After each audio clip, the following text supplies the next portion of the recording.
Hello and welcome to the Peak Endurance Podcast for another week. I'm your host, Ron Tate, and with me is... Isabel Tate, your sidekick. Yeah, my Wile E. Coyote to Roadrunner. That's right. Not that I watched that show because I thought it was shit. Even as a child, I thought it was insulting my intelligence. Okay. How about my Robin to Batman? Yeah, I didn't watch that either. We didn't have a television, so I didn't really have a choice. But given a choice, I wouldn't have watched any of them. Oh, right. Definitely not the Wile E. Coyote. What I couldn't understand is everyone would watch it and watch these episodes and, it's so funny, it's so awesome. And I'm like, every episode's exactly the freaking same. Yeah. Exactly the same. How can you watch it again? And they'd watch it again. I'm like, I don't get it. And I'm like 7 and I didn't get it. One day he might have caught him. Yeah, okay? No, never. You have to keep watching it Never. because you never know. He might And everyone catch would him watch one it. day. Oh, it's so awesome. No, it's shit. And I thought it was not in that language because I probably didn't know the word shit back then. Yeah.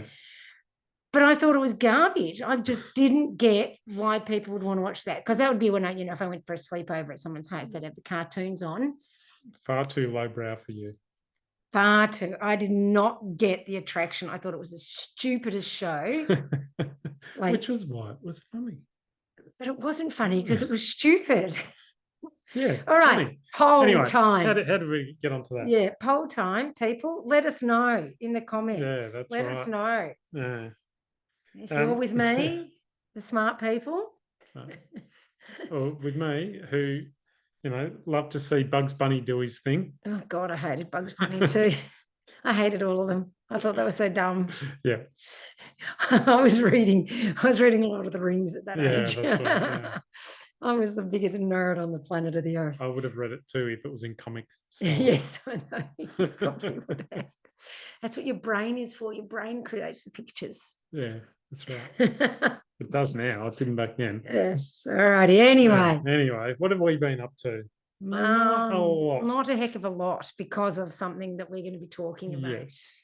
So in einer Minuten. So we didn't this weekend we took it quite easy. And it was Cup Day weekend, so it seemed like such a waste of a long weekend. Yeah. We'll get into that. Yeah. So we did a bit of gardening. Yeah, did a bit of gardening. I washed the cars. Yeah. Then doesn't happen the next very day often. A bird shat all over my car. It was like karma. Yeah, that's I don't know what karma for, but it was like bloody hell. Yeah. That's why I don't wash the cars. Yes. But that's what happens when you're not, running for 60 million hours a day. 7 or 8 hours a day. You have to fill your time in with something else. And we and we couldn't come up with anything other than we went to the brewery on Saturday. Yeah. Went for a drink and some Croydon. In Croydon. And after that, we couldn't go. But really, there's nothing else to do except drink. And because what we're talking about today is tapering. And so I'm tapering. So we're not running, but I don't really think a taper is a good time to be, going out to alcohol loading and just going out and getting pissed because you've got nothing else to do. Yeah. But now I know why people drink so much is because they've got nothing else to freaking do. Yep. And like I'm always going, I just want to not run all day. I want to relax. And then 5 minutes of relaxing and I'm done. You want to do what normal people do. Yeah, no thanks. No. I don't want to be normal. I've never been normal, as evidenced by my reading of Lord of the Rings at 7 or... Instead of watching Bugs Bunny. Yes. But, I don't want to be normal. Yeah. And I'm not, clearly, because I cannot think of anything better to do than spend the time in the bush running. Like, honestly, I may whinge when we're out there, but geez, what's sitting around the house? We sit around the house every evening. Yeah. And that was part of the reason we went to the brewery, because I was like, we'd gone out to pick up a mattress to have in the car for Ron to sleep while I'm running through the night. And I'm like, I don't want to go home and sit on the couch of doom. Let's go to a brewery. And so, oh my God, it was just, I get bored. But it was a nice day, so we sat outside in their beer garden. And I hadn't been to that brewery in nearly 5 years. Yeah, no, it must have been longer, 7 years, 7 or 8 years. We had a couple of beers and some very expensive snacks. Oh my word. We saw there were these little meat nibbly things, like this crispy brisket, whatever, $12. And I thought, oh, that'll be, Yeah. it won't be a heap, but it was this tiny little cup, tiny cup, Came like out smaller like than what you get your scoop of ice cream in. Came out in like a condiments cup. Yeah, but it was like a scoop of ice cream cup, but a really small, a baby one. Yeah. And I'm like, what the holy fuck is that shit? I'm It like, was like $12 or something. it was $12. Yeah. and like we had to eke it out. And, I mean, at least it made it us savor it. But Yeah. a beer snack you want to, Yeah. I mean, chimney cricket. Anywho, so won't be going there for food again. No. And yeah, I mean, it was nice enough, but honestly, the beer garden was a bit meh. When I was in Canada, it was patio season. That's what they call it. Everywhere's got patio, and SZN is their word for season. On their boards, patio season is here. Anyway, just as a by the by. And oh my God, the patios over there are so beautiful. And a patio is basically a beer garden, but they're so much nicer. And people come and serve you, and then they bring you the beer, and they're nice to you. They don't you don't have to go up to the bar to order. And then if they do bring you food, slam it down in front of you and just about give you the finger at the same time. And were there lots of kids running around? No kids. That was the other thing. Yeah, no bloody kids. I don't go to a beer garden, to basically sit in a playground and drink beer. It was basically a playground. It was a kiddie playground. And it was like, and the patios in Canada are just so awesome. And they're out in the sun, and there's an umbrella if you want one. And there's tables with no umbrellas. To be fair, you don't get burnt like in Canada, but oh my God, I just loved sitting in the sun. Yeah, like in Australia.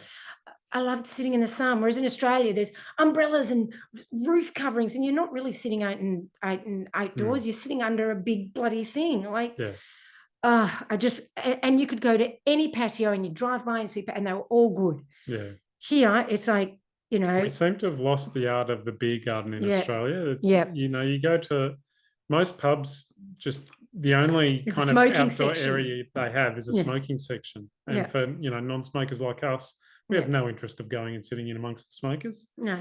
So, you have to sit inside a bar and, with big sports televisions on the side and the pokies in the next room, Yeah, hearing all the ding, ding, ding, ding. Yeah. Oh, I hate that. And seeing the poor old people getting ripped off. Yeah, so we just seem to have lost the art of, it's just shit. It's all about making money. It's not about the customer experience. Yeah, that's right. So, but, the Canadians have it right with their patios. I absolutely loved it. It was just, and you could just sit there and sip a beer, and it's so relaxing. And you're sitting in the sun without all these, coverings and making it more stifling. It was just, so different, and I wish we had it here, but we don't. So I shall continue to whinge, as is my want. Yeah. But anyway, that was the reason why we were doing that sort of thing. So why don't you talk to us about what a taper is, Ron? We're referring to my notes here if you're watching on YouTube. So basically, if you're listening, you wouldn't even have a clue, and I've just dobbed us in. Yeah, that's right. Now you've told everyone that we're reading off a piece of paper. Yeah. Tapering is the... Oh, God, you can't tell. It's like I'm back at school with the kids when I'm teaching them, and I'm sitting there going, oh, for the love of God, just read it. Jeez. Okay. Tapering is the practice of reducing your training load in the days or weeks leading up to a big race. Or event. It's a vital part of any endurance event. So it's very important. Endurance athletes training plan. Sorry. Yeah. I stopped reading after that. Yeah. So basically, in the lead up to a race, you want to give yourself the best opportunity to be relaxed and fresh. Yeah. Yeah. To be fresh and ready for your race. You don't train for months and months and months on end to go into your race tired from training and to poorly execute the race. You go in, you train to race. And I know people go, oh, but I love the training. Yeah, but you're training for a reason. Otherwise, why would you even race? They're expensive. You spend all this money on the race entry or the mandatory bloody kit, the accommodation, the petrol for driving or plane travel. Yeah. And then you train hard right up into the day and then go, I can't work out why my legs were so heavy and I felt like a bag of shit. But geez, I trained really well last week. I trained really hard, yes. Okay. The main goal of tapering is to allow your body to fully recover from the intense and time-consuming training you've been doing whilst maintaining your fitness level. People are worried that if they taper, they're going to lose it. They're not. And we'll explain how. And this way you'll be at your peak performance on race day. I was saying this to you the other day, back when I was, or was it on my live? I think it was on my live. I did this topic on my live, but after talking to some clients, I figured I wanted to talk about it on the podcast too. Back when I was a mountain biker, we didn't know about tapering. We didn't know jack about anything. And we would just train hard right up until race day. And I was always rooted. I was absolutely stuffed. I think some people, because one or two of the girls had coaches who obviously knew about tapering, and those girls would always win. And I was always the bridesmaid and never the bride. And I couldn't work out why, because I was so tired. And I remember once I went away for a holiday and didn't do any exercise for 2 weeks, like, other than, holiday stuff. Yeah. And oh my God, when I got back, the girls that would normally beat me on a ride, I was beating everybody, and I was riding so fast and so well. I'm like, oh, that's amazing. But sadly, I didn't learn from that because I was an idiot. But that's okay. I can look back now and reflect. But rest is a magic elixir to make you run better. Mm-hmm. So... well, some people, having said that, some people might say that, if I stop training 2 or 3, depending on the length of the race, 2 or 3 weeks out from the race. Well, not stop training, reduce. Well, yeah. But they kind of see it as stopping. They do. So, the big question is generally, won't I lose fitness? Like, I've worked so hard to get this fitness. Yeah. If I stop training now, won't I lose it? Mm. So just, speak a little bit. I'm not going to the script, am I? No. I keep going on. Because I want you to talk about the research that shows that a proper taper can actually improve performance by up to 3%. Now, 3%, you might go, oh, that's diddly squat. But holy moly, 3% is actually a lot. That is a lot. And it can make a huge difference to your race result. Now, all right. So when we talk about tapering, like I said, it's not stopping, it's reducing. Right. So how do we taper? Firstly, how long is the taper, Ron? Well, the length of the taper depends on your event. Like for a marathon, you might taper for 2 to 3 weeks. Yeah. For an ultra, maybe 3 weeks. Yeah. And for a 5K, I mean, you really maybe just in the week leading up to it. Yeah. And basically what you're doing is you're reducing volume and not the number of days training. So as me, I train 6 days a week. So like last week, I still trained 6 days a week. I just reduced the mileage by a heap for me. I only did about 70 odd Ks instead of 100 odd, right? Yeah.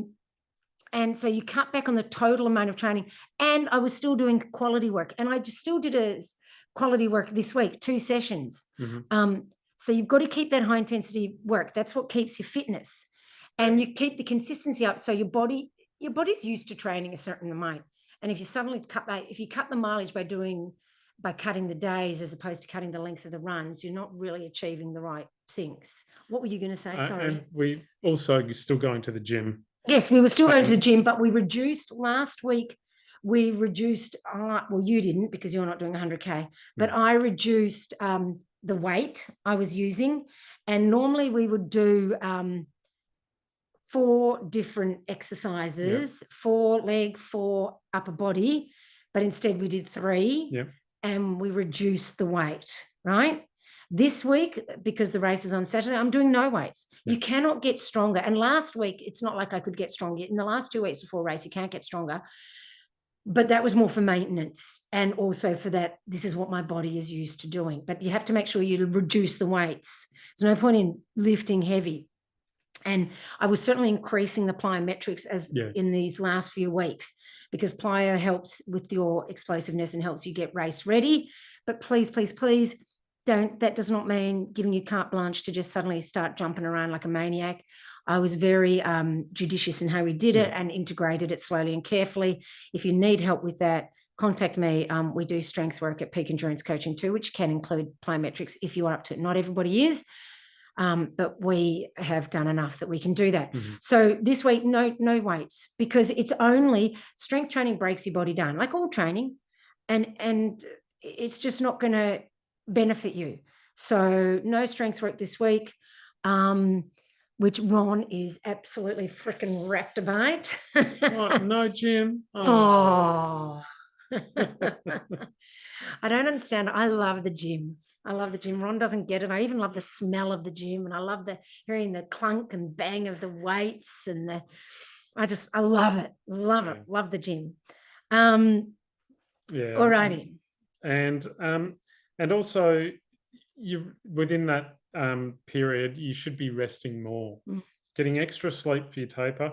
And this is, where your body does most of the repair and the adaptation. Yep, that's right. And you've got a lot of spare time, so sleep.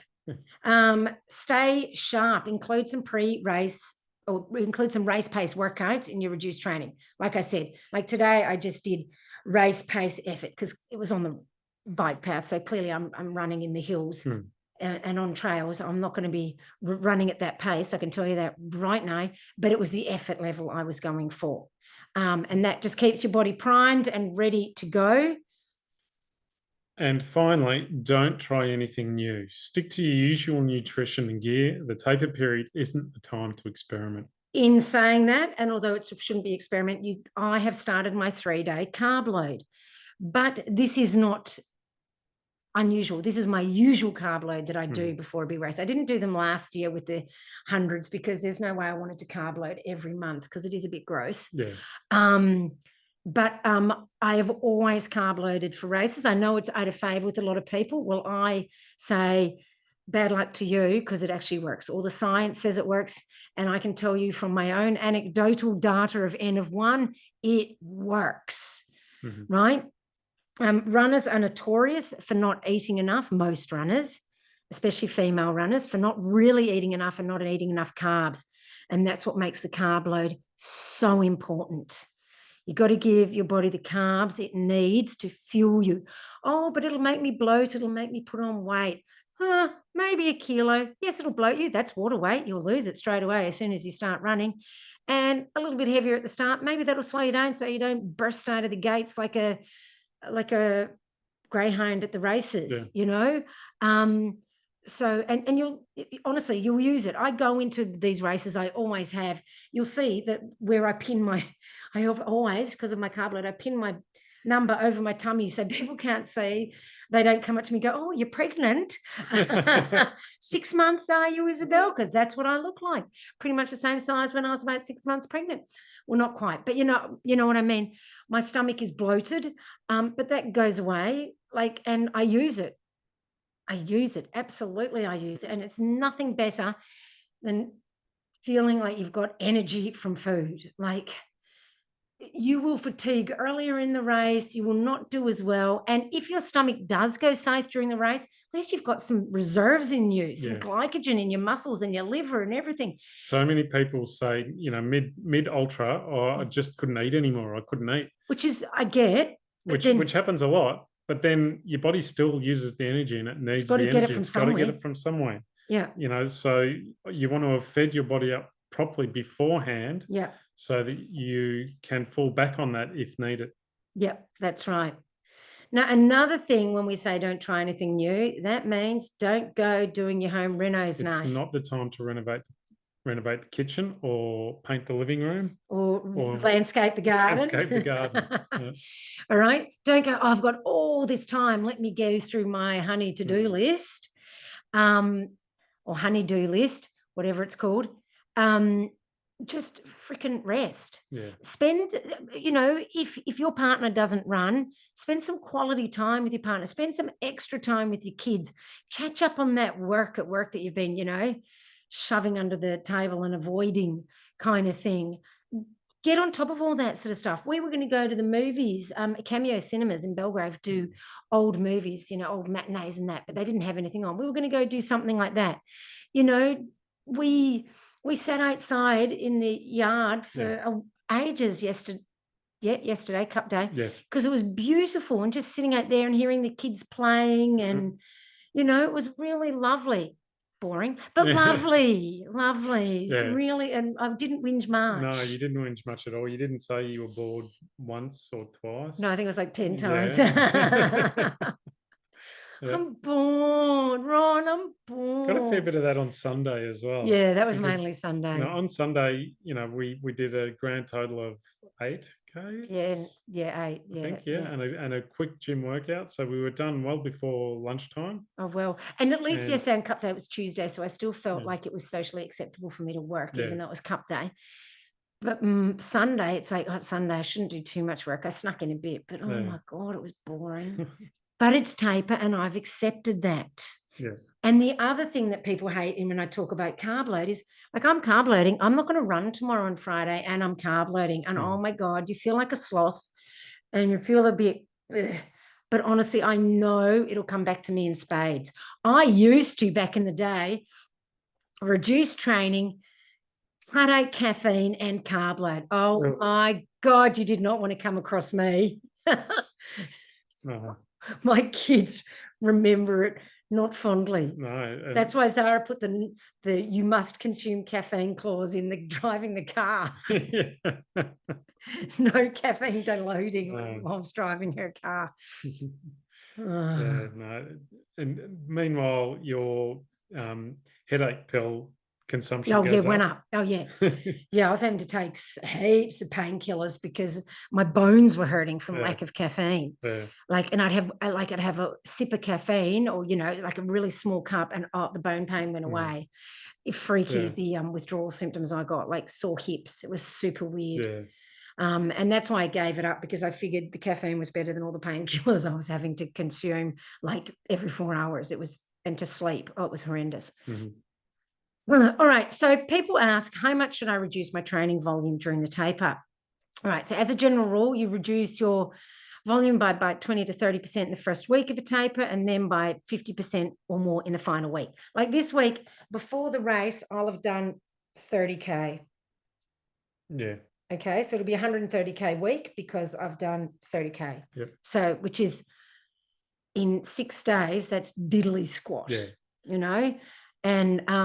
and it's horrible, and I hate it, but it's a necessary part of training for ultras, for any race. That's right. You'll still have 130K week, just doing it slightly differently. Yeah, I'm just back ending it on the Saturday and Sunday. So, and of course that can vary on the individual and the event. And that's why we like to get to know our athletes, and we like them to do B races so that we can practice different tapers.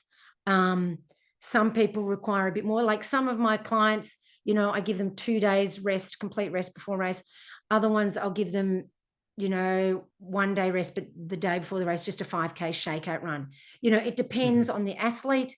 It depends on many, many things. So that's why it's best to work with a coach who actually knows what they're doing, like us. Yes. And, once we get to know you as a person and get you through some B races, that will help us to get the taper just right for you. And it gives you so much more confidence in the race when you know you're doing the right things. That's right. Yeah. And, once you've done it once or twice, you can actually tell the difference, not only in your, result from the race, but in the way you feel, within the race as well. I remember I started many years ago when I'd only been running for, a couple of years. And I started working with a sports nutritionist. And that was for the Gold Coast Marathon that I was aiming to get sub 3 at, which I did. And we decided to use 6-foot track as my practice for my, carb loading and all that. Needless to say, I won it, right? And that was down to the taper. Not that I fully tapered, because I actually was, that was a training event. It wasn't actually an A race at all. But I did the full carb load. I mean, I had practiced the carb load for 1 or 2 days, never the full 3 days. So I knew what it was like a little bit. I did the full 3-day carb load, followed her guideline for how many, carbs I was having during the race. And I never really remember getting that fatigue. I was fatigued because I was pushing like a banshee, but I never got that bonk feeling of fatigue that you get when you've run out of carbs. I felt awesome, right? And I could run hard, right up to the finish line. And it was amazing. Because you were running scared. I was running scared, which is when I run my best, because there was someone behind me. Mind you, it ended up she was miles behind, but I didn't know that. and I'm not saying suddenly if you carb load, you're going to win. I'm just saying that's my experience with it. And that's why I went, holy moly, this works. And, every race I've done it for, it's worked. And I can tell on the races when I've been lazy and haven't done it, how much more tired I feel and how much heavier my legs feel and how much more you get that bonk feeling. Yeah. Yeah. And it's not pleasant. And why would you deliberately shoot yourself in the foot? Like, honestly, why? And yes, I'm finding it hard. This is my first day of the carb load. And with reduced training, I've already got a reduced appetite. So it's like, I have to say, I haven't been able to eat as much as I used to. I'm just not used to doing that full carb load anymore. Yeah. I've got all my notes here from the dietitian that I had, because this was back in the day before the wonders of the internet. Although I think that is on the computer. I'm just going to say it's not actually typed. But, and I still look at that, I'm a sports nutritionist and I know I could write my own new one, but that one works. So, and it's all the food I still eat because that's how boring I am. That is from, well, when was 6 foot, 2007. My food hasn't changed since then. Oh God, I'm boring. But, so, but that's why it works, because I keep it the same. I don't want to change it. Don't upset my tummy, that sort of thing. All right. So we've sort of talked about nutrition.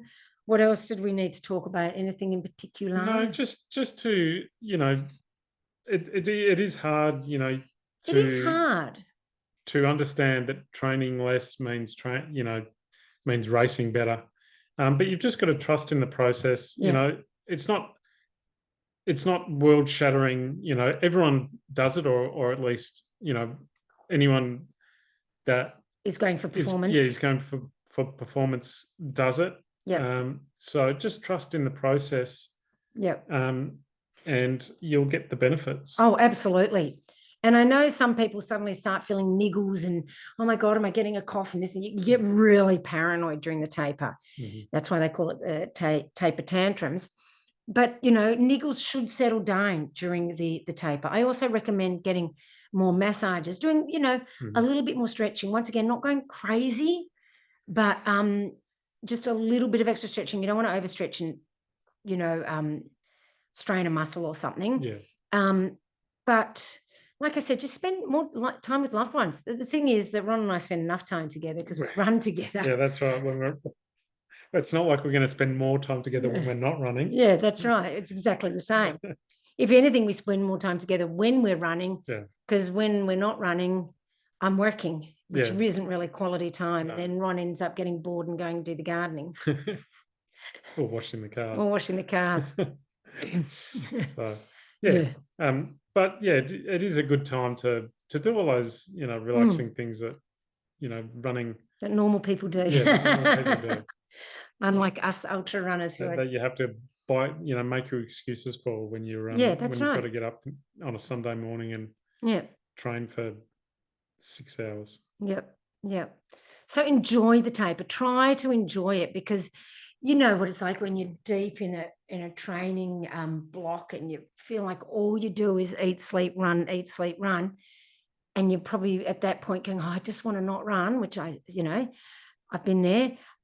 Enjoy the taper, enjoy that time, and enjoy the carb load. Like, just don't pig out on junk food, but just basically you should never feel hungry during the taper. Like, you shouldn't be for an hour or so feeling, oh my God, I'm so starving for lunch. I remember reading that many years ago from some Russian coach who, was talking about tapering, and he said, you shouldn't, you don't have to overeat, but you should never at any point be going, oh God, I'm really hungry. Yeah. Right. You should be keeping yourself topped up so you don't get those pangs of hunger.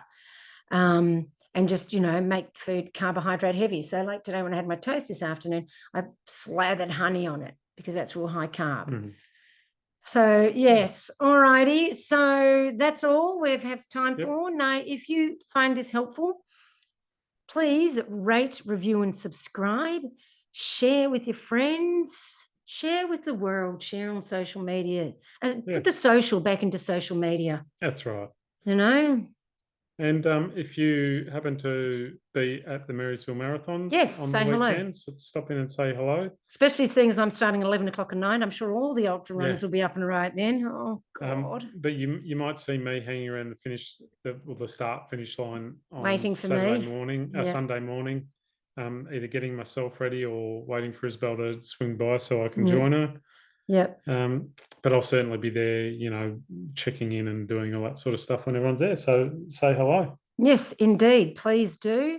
And remember, proper tapering can be the difference between a good performance and a bloody great one. Trust the process, rest up, and get ready to crush your goals. Absolutely.